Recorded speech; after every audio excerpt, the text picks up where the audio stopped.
My story begins here, along the border of the Rio Grande where I was born and raised, where my family lives on both sides of the Mexican border. Jobs here are scarce, money is tight, and life is rugged. When I was growing up in Presidio, the nearest McDonald's was 160 miles away. It's 5 hours to the nearest airport, and we could ride our horses to school. My sisters and I were raised by a single mom, an amazing woman who defied extraordinary odds. She is our hero. With only a high school education, jobs that paid little more than minimum wage, and no child support, Mom managed to raise her children so that we could go to college and have successful careers and strong families. Mom required me to work hard jobs as I was growing up, like limpiando melon in the cantaloupe fields around Presidio, or tirando cable, throwing cable for a seismic exploration company, trekking through cactus in 105-degree heat with a 50-pound cable slung around my neck. Mom said that doing these kinds of jobs would build character, teach me to appreciate air conditioning, and encourage me to excel in school. And let me tell you, Mom was right. I spent a lot of time growing up on my primo's ranch in Chihuahua. We were up at dawn and spent long hours on horseback, working cattle, fixing fences, and repairing pozos and papalotes. It was Mom's unwavering faith in God that gave her the strength and the courage to provide for her children. Above all, she stressed the value of education, and she dedicated her life to providing all the support that she could to ensure that her children excelled in school. Her life dream was never to win the lottery. It was to watch each of her children walk across the stage of a first-rate university.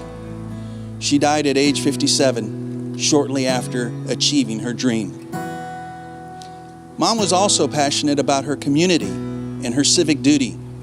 Like always, Mom taught us by her example. In addition to her dual role as mom and dad, she somehow made the time to serve her community. She was a founding member of the Presidio Chamber of Commerce. She served her city as mayor pro tem and as a leader of a number of civic organizations. As an activist, I remember Mom leading a protest on the old bridge that connects Ojinaga and Presidio. That bridge was dilapidated, it was privately owned, and it closed at midnight. The final straw was when the owner doubled the toll to cross the bridge. The protesters organized a blockade, demanding that a new international bridge and new facilities be built to improve access and trade in that region. Mom's efforts, along with others, eventually led to the new bridge that is there now. And my sisters and I watched with pride as my mom gave the welcoming address at the new bridge ceremony, attended by dignitaries from both sides of the border. Another classic example of my mom's boundless activism: Presidio had never had an ambulance, and the nearest hospital was in Alpine, 86 miles away. When Mom decided it was high time for Presidio to have its own ambulance, she formed a committee and they raised the funds and made it happen. Of course, the new ambulance needed to be manned, so she also got training to serve as a first responder.